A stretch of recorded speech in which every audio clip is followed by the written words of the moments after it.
Welcome to Siddharth public inter college, Lakshmi Mohan Nagar, Mullapur. I am Roshan Ali. मैं आज आप लोगों को बताऊंगा क्लास 10 का हम जो है जो कट ऑफ सब्जेक्ट जो सिलेबस आप लोग का कम हुआ है उसमें पहला नंबर पे जो फर्स्ट नंबर पे आपको देखेंगे तो ये पार्ट ऑफ सेंटेंस मिलेंगे। सेंटेंस के बारे में हम बताएंगे कि बोर्ड की परीक्षा में किस तरह से सेंटेंस आएगा और हम किस तरह से आसानी तरीके से जो है हम इसको हल कर लेंगे। क्योंकि यदि हमको सेंटेंस के बारे में अगर सही तरीके से मालूम होगा तो हम कोई भी सेंटेंस, कोई भी वाक्य को हम सही तरीके से जो है हम उसको उसके स्थान पर, उसके जो जगह है वहाँ पर हम रख सकते हैं। तो इसके लिए हम आप समझाएंगे चैप्टर 1 जो है आपके सिलेबस में जो कम 30% जो सिलेबस आपका कम हुआ है तो उसमें सबसे पहले जो है पार्ट ऑफ सेंटेंस है, तो उसमें हम पढ़ेंगे चैप्टर 1 पढ़ेंगे। और उसके बाद जो इसमें दिया है पार्ट्स ऑफ सेंटेंस, सेंटेंस के कितने भेद होते हैं, कितने प्रकार होते हैं। तो सेंटेंस जो होता है 2 प्रकार के होते हैं अगर रियलिटी में देखा जाए तो, सब्जेक्ट और दूसरा जो है प्रेडिकेट होता है। अब हम सब्जेक्ट के बारे में जानेंगे कि सब्जेक्ट मतलब इसका मतलब क्या होता है।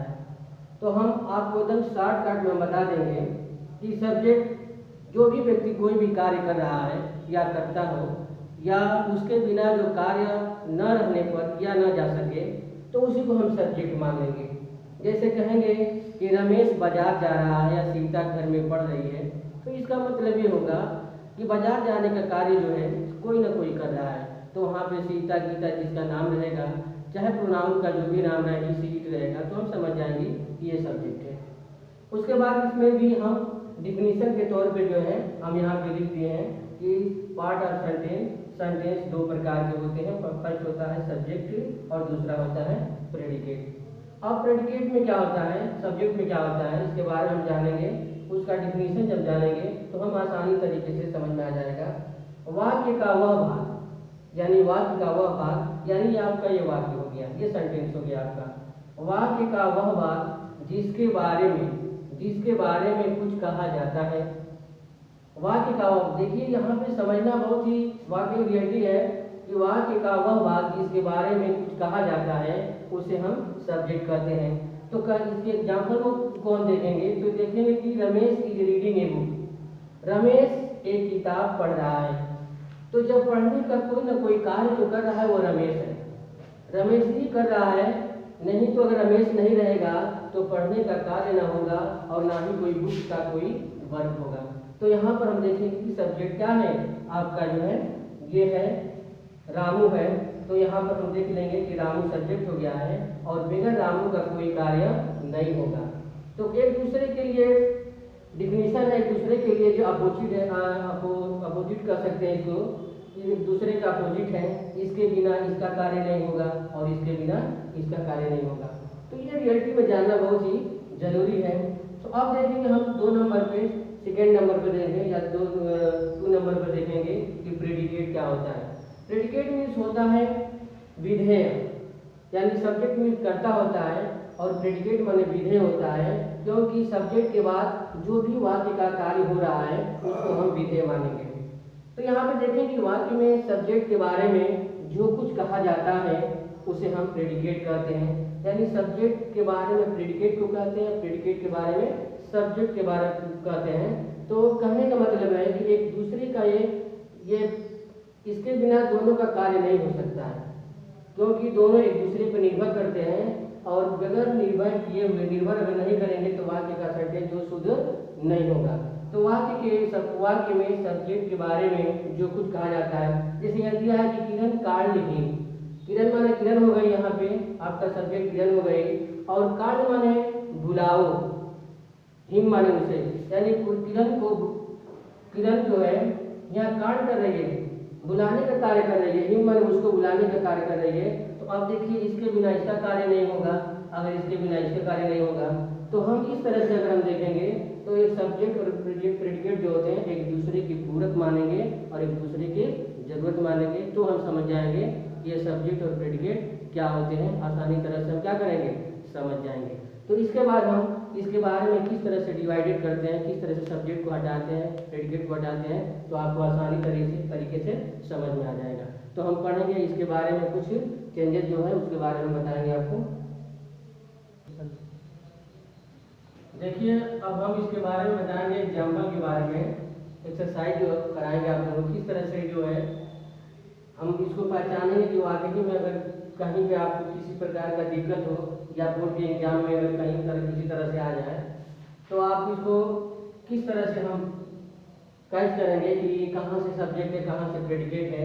बहुत जगह आप लोग समझ जाते हैं कि नहीं हमारा सब्जेक्ट ही रहता है, तो हम जान जाते हैं कि ये हमारा जो है सब्जेक्ट है और बाकी सब प्रेडिकेट है। तो ऐसी कोई बात नहीं है, कहीं कहीं जो है वर्ब से भी होता है।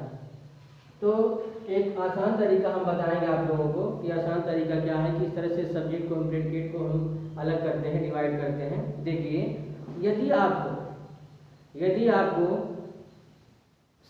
इज एम आर या कोई भी सहायक या कोई भी हेल्पिंग वर्ब हो, तो हम हेल्पिंग वर्ब से पहले जो सब्जेक्ट रहता है, नाउन या प्रोनाउन रहता है, तो उसको हम समझ जाते हैं कि वह सब्जेक्ट है।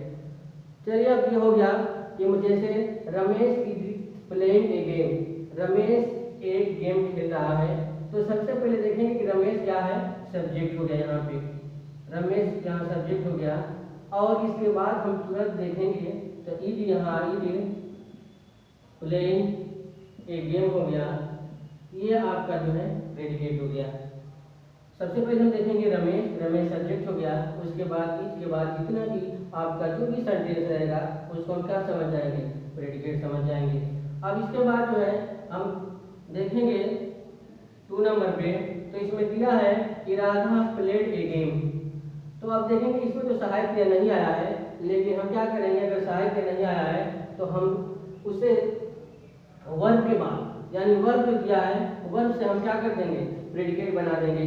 तो जैसे हम लिखेंगे राधा लिखने के बाद हम तुरंत क्या करेंगे, प्लेड कर देंगे, इसमें प्लेड ए गेम यहाँ कर देंगे, ये हमारा प्रेडिकेट है। आसानी तरीके से आप लोगों को समझ में आ जाएगा।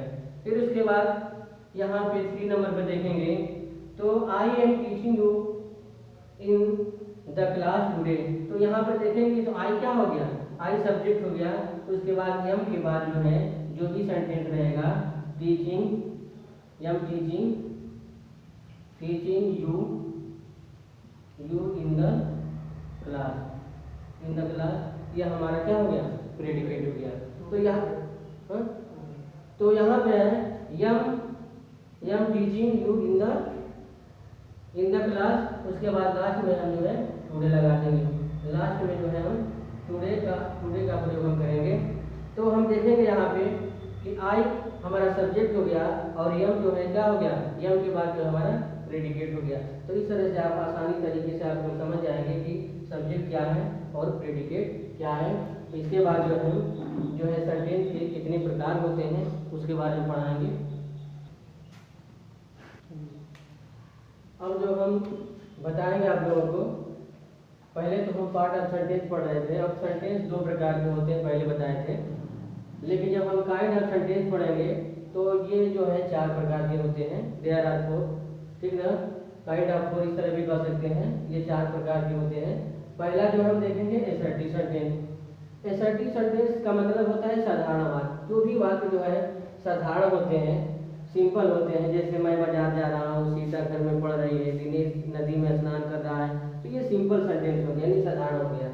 तो इसके बारे में हम आप डिफिनीशन के साथ जो हम बताएंगे आप लोगों को, पहले इसके बारे में हम समझा दे रहे हैं कि वाकई में ये क्या होता है। तो इसमें जो है सिंपल सा बात किया जाता है, साधारण वाक्य की बात किया जाता है। और उसके बाद जो हम देखेंगे तो इंट्रोगेटिव सेंटेंस 2 नंबर पे है, सेकेंड नंबर पे इंट्रोगेटिव सेंटेंस। इंट्रोगेटिव सेंटेंस में क्या होता है कि जब हम कोई भी वाक्य प्रश्नवाचक होता है और इसमें कब, कहाँ, क्यों, कैसे या क्या से कोई भी वाक्य शुरू होता है, तो उसको हम समझ जाएंगे कि हमारा इंट्रोगेटिव वाक्य है। और इंट्रोगेटिव वाक्य का एक खास पहचान है कि लास्ट में जो है हम क्वेश्चन मार्क का चिन्ह लगाते हैं। यदि हम क्वेश्चन मार्क का चिन्ह नहीं लगाएंगे तो हमारा सेंटेंस, हमारा जो है पूरा वर्ड्स जो है, पूरा वाक्य जो है गलत हो जाएगा। तो इसमें क्या होता है इंट्रोगेटिव वाक्य में कि पहचानने का तरीका किया है कि कब कहाँ क्यों कैसे वाक्य में आएगा। जैसे सीमा नदी में स्नान क्यों कर रही है, क्या राधा बाजार जा रही है, सीता घर में क्या पढ़ रही है, बच्चे क्यों नहीं स्कूल जा रहे हैं। तो इस तरह के जो सेंटेंस आते हैं तो आप लोग समझ जाएंगे कि ये वाक्य जो है इंट्रोगेटिव है। अब कहने का मतलब यह है कि इंट्रोगेटिव वाक्य में जो है हमेशा क्वेश्चन मार्क लगाना बहुत ही जरूरी होता है। तो इस चीज़ को विशेष आप क्या करेंगे, ध्यान देंगे। उसके बाद हम पढ़ेंगे इंपरेटिव सेंटेंस। इंपरेटिव सेंटेंस का मतलब होता है आदेशात्मक, यानी इसमें आदेश की बात हो जाती है। इस तरह से हम समझ जाएंगे कि आदेश का बात हो रहा है। जब भी कोई कार्य आदेशात्मक होता है, उस वाक्य में आदेश की बात किया जाता है, तो हम उसको से भली बात हम समझ जाते हैं कि यह जो है इसमें चाहे कोई सुझाव की बात किया जाता है या सलाह दिया जाता है या किसी तरह की बात किया जाता है, तो हम समझ जाते हैं कि ये हमारा आदेशात्मक है। इस तरह से बात है, कोई आपको कोई कार्य किसी कार्य को करने के लिए कहा जाता है, तो हम समझ जाते हैं कि ये आदेशात्मक है। अब देखेंगे एक्सक्लेमेटरी सेंटेंस में जिसमें निबोधक होता है, इसमें कोई भी बात जो है अचानक होती है और किसी को कोई भी घटना घटती है और घटने के दौरान कोई जो हादसा हो जाता है, तो उस समय समझ जाते हैं कि एक्सक्लेमेटरी सेंटेंस ये रहता है। और उसमें जो है हमेशा एक जो चिन्ह लगा रहता है, फुल स्टॉप करके इस तरह से चिन्ह लगा रहता है, तो इसमें ये चीज़ अवश्य रहता है। तो एक्सक्लेमेटरी सेंटेंस में एक बात और हम आप लोगों को बता दें कि ये कोई घटना घटती है तो अचानक घटती है, या आप किसी कहीं भी यात्रा कर रहे हैं, साइकिल से जा रहे हैं या किसी सवारी से आप जा रहे हैं, अचानक कोई घटना घट जाती है, तो हम समझ जाते हैं कि यह एक्सक्लेमेटरी सेंटेंस है। जैसे बहुत लोग कहते हैं कि वो मर गया, चाहे वो ऐसा होना नहीं चाहिए। जैसे अचानक आप लोग मैच खेलते हैं, क्रिकेट मैच खेलते हैं, फुटबॉल खेलते हैं, चाहे वॉलीबॉल खेलते हैं, अचानक जो है आप हारते हारते जीत जाते, तो आप समझ जाइएगा कि हार के अगर जीत गए तो आप समझ जाइएगा कि ये जो है एक्सक्लेमेटरी सेंटेंस होता है। तो इसके बारे में हम नेक्स्ट चैप्टर में जो है हम समझाएंगे आप लोगों को कि ये जो 4 सेंटेंस दिया गया है, एसेटिव, इंट्रोगेटिव, इंपरेटिव और एक्सक्लेमेटरी, इसके बारे में डिफिनेशन के साथ जो है नेक्स्ट चैप्टर में हम बताएंगे। इसके बाद जो है हैव ए नाइस डे, हमारा चैप्टर यहीं पे समाप्त होगा।